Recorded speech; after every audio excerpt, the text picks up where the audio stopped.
Greetings and welcome back to the Galley of the Sun. Well, tomorrow is one of my favorite, if not my absolute favorite, day of the entire year. So it is a Tuesday. On Sunday, we cooked a turkey. On Wednesday, we will have Turkey Bone Gumbo. It is absolutely fantastic. Gumboologists will tell you that descriptions of gumbo first appeared in about 1802, and then it appeared in all sorts of cooking books throughout the 19th century. Gumbo has many different variations. Mine does not have okra. It does not have tomato. It doesn't have filet powder. I do serve filet powder on the side if some people want to put that in there, but that's not the constituents of it. There are so many variations because gumbo comes from a mixture of African, Spanish, French, Creole, and Choctaw Indian cooking. It is a fabulous dish with tons of flavor. But it does take some time. It does take a little work. But at the same time, turkey bone gumbo saves you a little bit of work. So this is what's left of the turkey carcass, the legs, the wings from the turkey that we served on Sunday. A lot of people will sit there and make sure they strip every bit of meat off that bone. Well, nay, Moose Breath. We're making turkey bone gumbo. So all of that goes in a pot.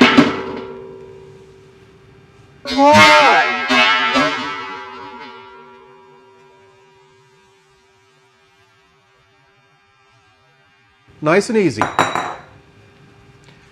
Now in that pot needs a few other things. We're going to put some celery in there.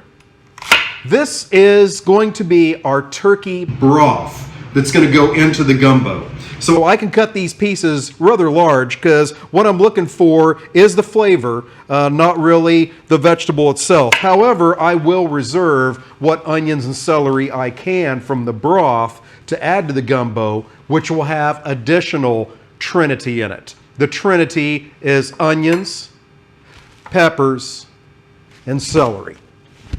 So we'll cut this into pretty decent sized hunks here. And into the pot. All right, that's the celery I don't need. Then also gives in there 2 onions. And we're just going to quarter these, nice and easy. Get that dry skin off that we don't need. Hack us off the root. Quartered. In there. Root off. Papery skin off. Cut in half again. In there. If you've been watching our channel, you know we love the garlic. So, 1 obscene amount of garlic. 1.5 tablespoons of salt. 1.5 tablespoons of black peppercorns. And it depends on the size of your bay leaves. I had some dinky ones here, so I'm putting in about 7. That's it. Well, we got to cook it, and we need some water in there because it's broth. So, all we need is enough water to fully cover that carcass and all those vegetables. So I have several pitchers around here. Water in the Valley of the Sun is notoriously hard. So just like I wouldn't cook with an alcohol I wouldn't drink, I don't cook without water that I would drink. So this is all out of my RO system.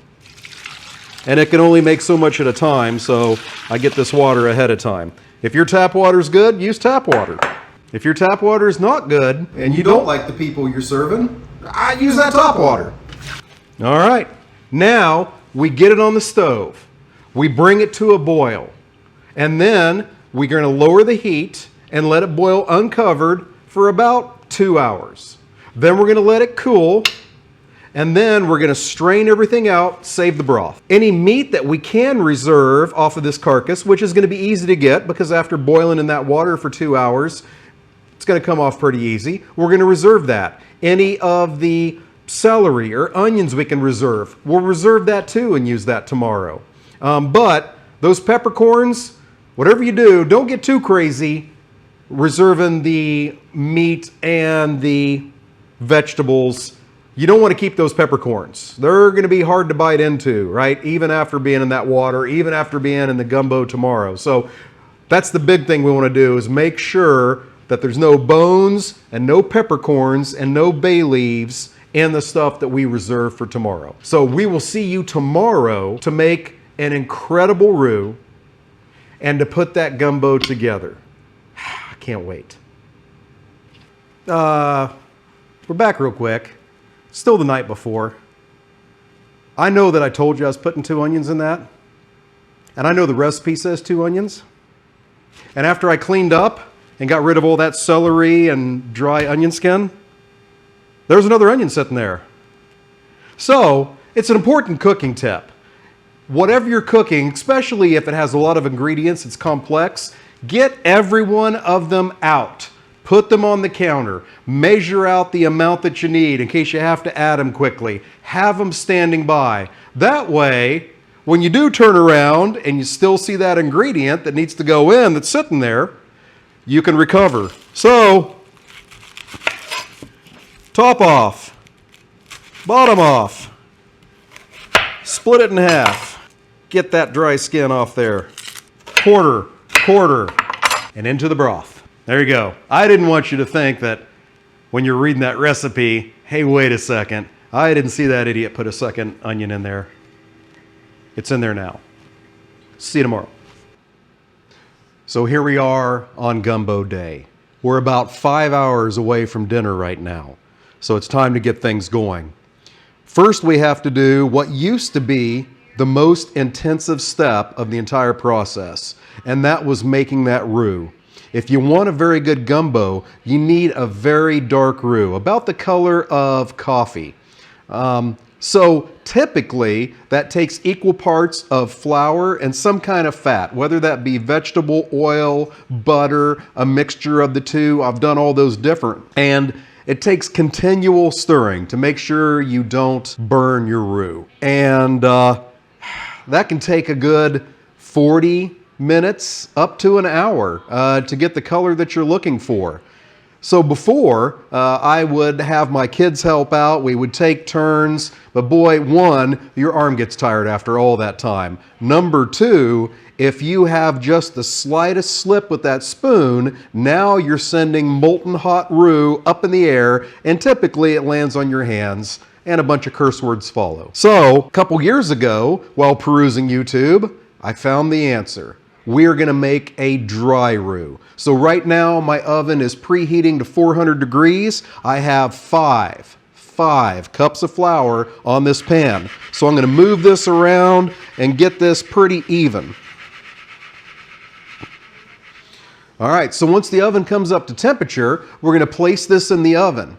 And this whole process is going to take around 40 minutes. What we're looking for is a dark brown color, looking for the color that is about the cup of coffee with just a few splashes of creamer in it. When this darkened flour, this brown flour, goes in with that turkey broth we made yesterday, it will end up much darker. So don't judge the color of what your roux is going to be on what your flour looks like when it comes out of the oven the last time. But every 10 minutes, we're going to take it out. Some of the flour will tend to clump together, to bake together. We're going to get those clumps broke up and make sure that we mix the roux every 10 minutes to make sure that the whole thing gets cooked evenly. Because you'll notice when you pull it out, it's going to have some spots that are darker than others. All right, let's get making the roux. So the flour has been in the oven for about 10 minutes. Now we're going to take it out and make sure it's broke up, mix it up a little bit, even it out again, and then put it back in for another 10. Okay, right at the four corners, it's just beginning to brown, and there are some clumps here. Now, you don't have to make sure that you break up absolutely every clump here, but the better of a job you do, the easier it's going to be later on down the road. Okay, got things broke up pretty good. Now give it a stir, get the stuff from the edges to the center, and vice versa. Okay, now we get it flattened out into an even layer again. Okay, back in for another 10 minutes. So behind me on very low heat, I'm starting to warm up that turkey broth that we made yesterday, because we're going to take that and mix it with that dry roux. So if that's warmer, it's going to mix easier. We're going to take another shortcut too. The layer underneath is browned a little bit more, so got to make sure we get this good and mixed up. So last thing we want to do is waste this 40 minutes and 5 cups of flour. Okay, get it even back out. As we do that, smash down any clumps that we see. Pretty uniform on the color. Okay, back in for round 3. All right, so we've hit the third now, and on the bottom here, I'm getting some dark brown. So we've been in for 30 minutes. We're gonna get this mixed up real well. There's some spots where it's pretty dark brown, and that's because I didn't get it totally even, and those were thinner spots. So from this point on, I'm going to check it every 4 minutes or so. Getting this good and dark and the exact color we want is going to give us some fantastic roux, but burning just the smallest amount of this is going to ruin the whole batch, and we don't want that, because then we got to start over, and it's another at least 40-minute ordeal. Yeah, we're looking just a little bit lighter than cocoa powder right now. And these next few times we pull it out, if it's more than once, keep in mind that that pan is very hot. So it's going to cook just a little bit more. So that's why I have a wire rack underneath it right now, to help it cool off quicker. Very, very few clumps in it now. So again, do our best to get that spread out as evenly as possible. And then I'm going to keep the light on in the oven, and I'm going to keep a close look on it. If I see anything getting dark that worries me, it's going to come out before those 4 minutes are up. Okay, back in for a little bit. So on that last one, I called an audible at the 4-minute point. I must have done a very good job of spreading it out, because I didn't see any spots that were darker than the others. I really wasn't worried about it, so I went an extra 4 minutes, so we went 8 there. But I still brought it out because we don't know what it looks like underneath this top layer. So far, it's not darker under there. So I'm thinking we're going to get this mixed up again, get it spread out evenly again, and then go 4 more minutes, and then we're done with the dry roux. Getting that nutty aroma of the baked flour. You detect that? Oh, I'm detecting nuttiness. Close your eyes. And your times are going to depend on your oven, the size of the baking sheet that you're using, the amount of flour that you're using. So just once you get past that third 10-minute period, keep a very close eye on it and use your judgment. And definitely, if you see any black in there, if you have burnt your flour, start over again. There's no salvaging it. Don't try.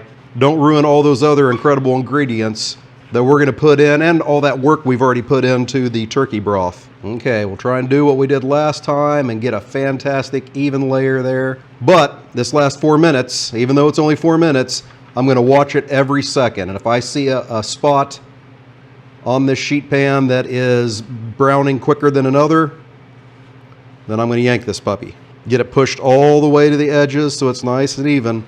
As we're waiting that last 4 minutes, if you're liking what you're seeing, make sure you hit that like button. Hit the subscribe button, and you'll see all of our episodes. Oh, at least you'll get notified when a new one comes out. What is your favorite Cajun dish? Put that down in the comments. So far, we've tackled jambalaya, etouffee, doing gumbo today. Last one of the big 4 we got to tackle is red beans and rice. But before we do that, we're going to make our own tasso. Oh yeah, it's going to be incredible.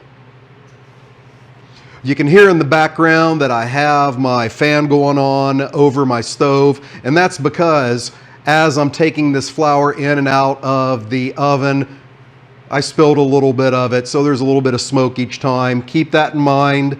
Be ready to open a window or have a fan on. It's very easy, especially in the early on stages, to spill some of that flour. It's going to give you a little bit of smoke. So like last time, looked at it the 4-minute point. I was happy with the color. Didn't see any spots that were darker than the others, so I went an extra 4 minutes. So we've had a total of 46 minutes of cooking time. Now we're going to get this mixed up one more time. Set this aside to cool. Clean up our flour mess around the edges on my cutting board here, and then we'll get on to the next step. The next step is to chop up the Cajun Holy Trinity. That is onions, peppers, and celery.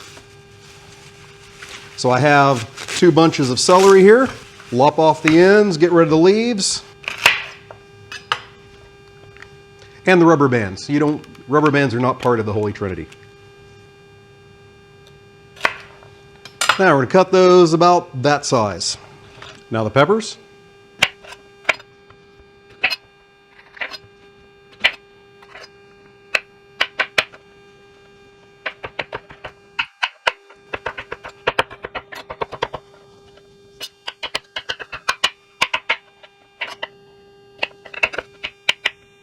And 2 sweet onions.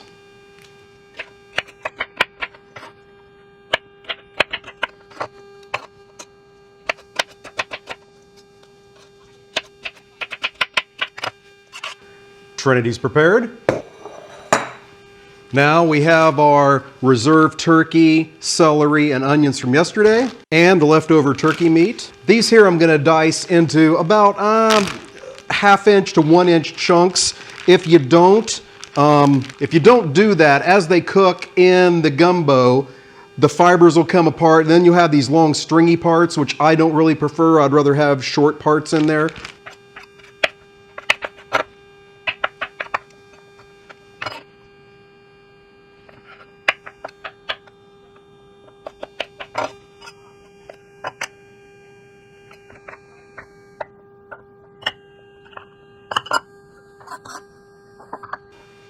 Now we're going to dice up our sausage. As always here at the Galley of the Sun, we're using our homemade kielbasa. Ground it up, seasoned it, stuffed it, and smoked it here. If you want to go more traditional and you want a little bit more fire in your gumbo, go with andouille sausage. But any type of Polish sausage will definitely work. Smoked sausage, it's all good. So these I'm going to cut into about bite-sized chunks.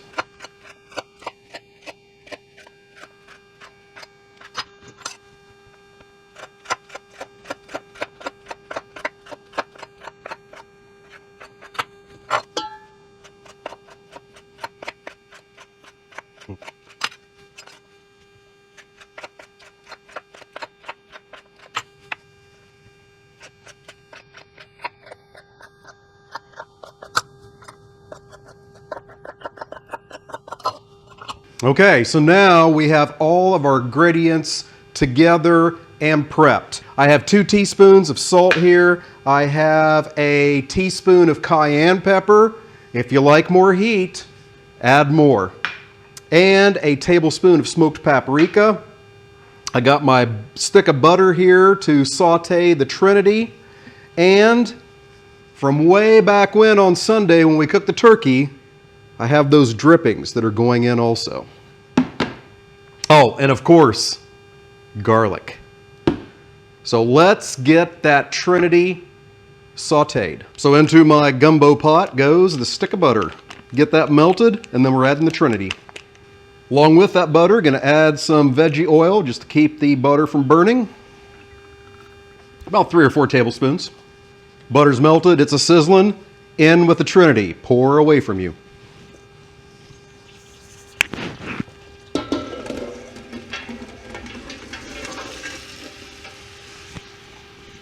To help sweat those down, going to add the salt now.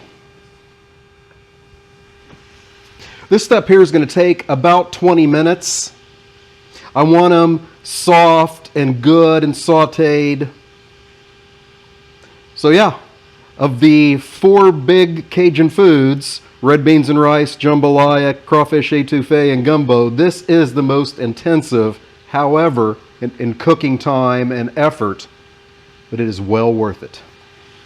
So the Trinity's coming along real well. Let's start getting together our incredible gumbo juice. The mixture of the turkey broth that we made yesterday and this baked roux that we made, dry roux that we made today. So to make sure that I don't have any clumps, I have a Vitamix, so I'm going to use it. So I'm going to get some broth in here, get some flour in here, Get it all mixed up, make sure that there's no clumps, good to go, and repeat that process. As soon as the Trinity is to where I like it, then I'll start adding all of this. All right, so whether you're making your roux the traditional way or you're using the baked dry roux method, this is the color that you're looking for. Now that I have a pitcher's worth of it setting aside, as soon as those vegetables get almost where I like them, in goes the garlic, of course. Get that mixed up, and then I can add this and bring it down to about a simmer, and then continue on with the rest of my broth and roux and continue to add that. The Trinity's where I like it. Now for a couple big heaping tablespoons, or whatever this is, of garlic. Gonna give that a stir, give it about 30 seconds, and then end with our first pitcher.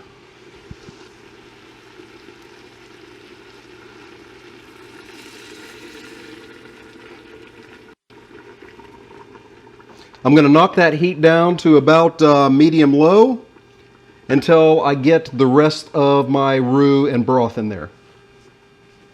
Okay, all of the broth and dry roux is in. Now all the rest of the ingredients, those turkey drippings. Oh, look at that. The paprika, the cayenne, the turkey, the reserved turkey, celery, and onions from the turkey broth we made yesterday. And last but not least, the sausage. And it looks like we got lucky. We had the exact right size pan.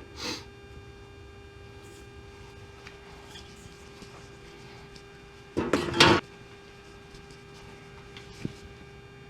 going to have to learn how to make less, or get a bigger gumbo pot. Get a bigger gumbo pot.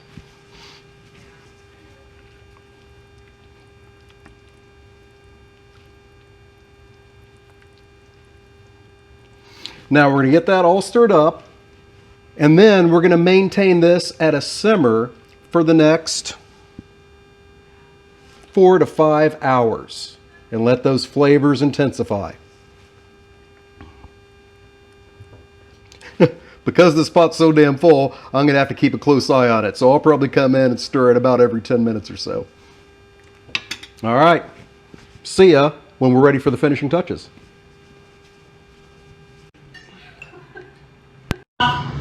Uh-oh. Was it recording? All right, so after hours of simmering, you serve your gumbo over rice, which, according to Jimmy Buffett, you need some French bread with which to wipe your bowl, topped with some green onions. Let's give this a try.